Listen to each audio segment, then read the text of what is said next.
Okay, hello, John Dove here from the Advocacy Club, and we've just had the June session of the Legal Advocacy Club, and tonight our members have been taking part in speed moots. So they've been both delivering the submissions and also have had the opportunity to play the part of the judge and ask some questions by way of judicial intervention. So what I'm going to do now is just share some tips and feedback in relation to mooting. So I'm going to start specifically with mooting submissions and then give some more general tips in terms of presentation style. So within tonight's mooting session, our members have been given pre-drafted skeleton arguments. And the skeleton arguments are quite basic, so not what you would expect in a traditional moot. But given that this is speed mooting and given that we sort of give our members carte blanche to develop their submissions as they see fit, we've kept the skeleton arguments quite bare. Now, there is a structure to the skeleton arguments, however, and this gives a good idea of the structure for you to follow by way of your mooting submissions. So you'll notice that there's sort of a very brief introduction there, which basically sets out what you're going to be asking the court for and who you're acting for. So that gives you a bit of an indication as to where you'll go with your introduction.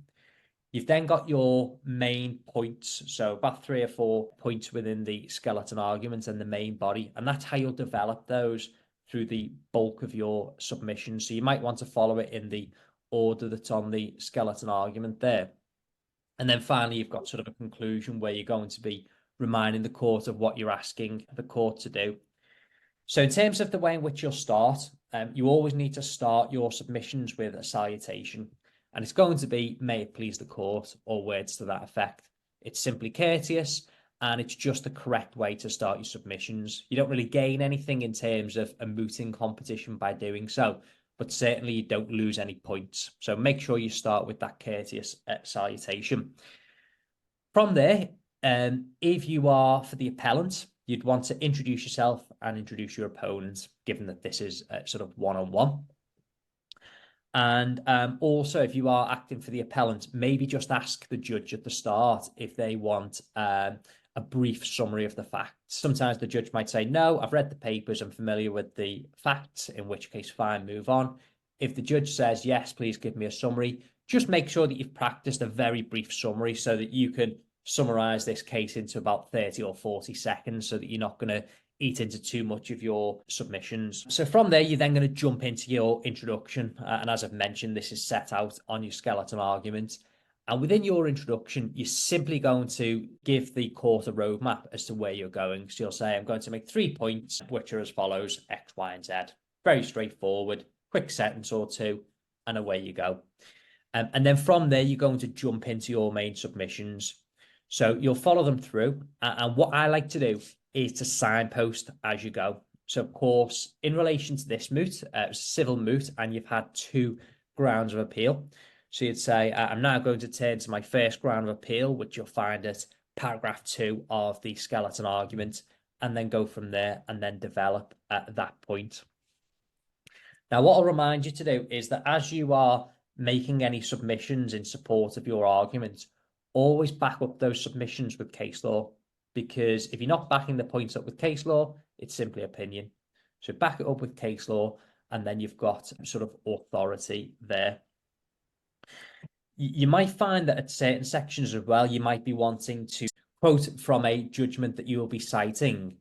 And if you find that you are going to do that and you might want to quote a specific sentence from a judge, guide your judge to where that is in the bundle. So you might say, "I'm now going to quote from Lord Justice Smith in the case of X and Y." You'll find this at page 54 of the bundle, the 3rd paragraph down, the 3rd line. Wait for the judge to find that and then read out that small section. So it's always helpful, but make sure the judge finds that first, because if the judge is flicking through trying to find that section and you start talking, they're not listening to what you're saying. So make sure if you're going to sort of citing a specific or quoting a specific line, make sure the judge finds that in the bundle first and allow them to read along as you're reading that quote out. And also try not to take quotes out of context, because I do see this occasionally where you might see somebody who sort of quotes half a sentence, from a judgment. And then when you read a sentence in full, it has a completely different meaning. So if you are going to quote a judge, make sure you're quoting sentences in full and not trying to sort of misrepresent what is being said. Because if the judge reads along and reads the full sentence and realizes that the context in which that sentence has been included in a judgment has a completely different meaning, then of course you're going to fall down. And of course you're falling down in your duties to properly present the law to the court. So you shouldn't be misleading the court either. So if you are going to be quoting, make sure you're quoting properly and not misrepresenting what has actually been said within a case. Now, one of the main ways in which you can stand out in terms of your performance is through judicial intervention. So what you will find is that within a moot, a judge quite often will want to ask questions by way of judicial intervention. Now, if you do receive a question, this is your chance to shine.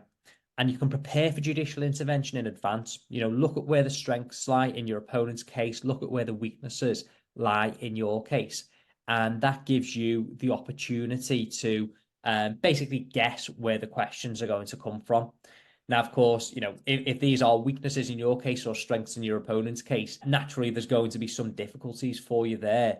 But it's about how you can think cleverly about how you will answer that question. So maybe there's a piece of case law that goes against you, and you need to think about a way you can distinguish that from your case. So maybe try and show that the facts are slightly different and therefore it doesn't quite fall squarely with your case. It might be that there is a dissenting judgment that you can cite, which, whilst not strictly binding, may have some persuasive authority on the court, or there may be some other obiter dicta in there. Or, of course, there might be a stronger case that you can direct the court to. So just think about ways that you can try and deal with any judicial intervention so that you're not going to be caught like a rabbit in the headlights when the question does come. Now, in terms of sort of general tips for mooting, that the key thing I would say and the best thing you can possibly do is practice. It's all well and good getting your script together or putting your skeleton argument together. But if you don't practice beforehand, you're going to struggle when the time comes to actually deliver the moot. So practice, practice, practice. It's important for a number of reasons, because the more you practice, the more you become familiar with your material. So that means that you're not going to be note-tied.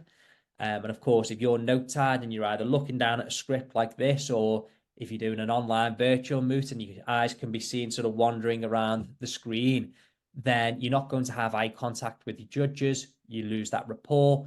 And of course, that means once you've lost that rapport, you lose the element of persuasion there. So practicing is important from that point of view. It's also important because it means that you know the material quite well as well. So if the judge wants you to move around, if the judge wants you to jump onto paragraph 3 when you're only on paragraph 1 of the skeleton argument, you know the material inside out, so you can do that quite freely and you can jump around. And lastly, it means that you know how long your submissions will take roughly. So for example, within our speed mooting session tonight, we had 7 minutes of submissions, and I said prepare for about 5 or so, given that there'll be judicial intervention. So if you practice your submissions and you get to the point whereby you're consistently delivering your submissions within 5 minutes, you know that you're about on the money. If you deliver your submissions and you're taking significantly longer, maybe there's something you need to cut out, or if you're delivering it in a significantly shorter time, maybe you either need to speak more slowly or sort of bulk up your submissions in one way or another. And that leads me on to the next point, which is to speak nice and clearly. So make sure that you are speaking loudly enough that the judges can hear you, particularly if it's an in-person moot and there's quite a distance between you and the judge. And also keep the pace nice and slow. I say this all the time, but about 100 to 120 words a minute is absolutely perfect. Speaking slowly, it shows that you're confident, it shows that you're not flustered, but most importantly, you're likely going to be judged in a moot. So the judges need to take note of what you're saying, and of course, so that they can mark you.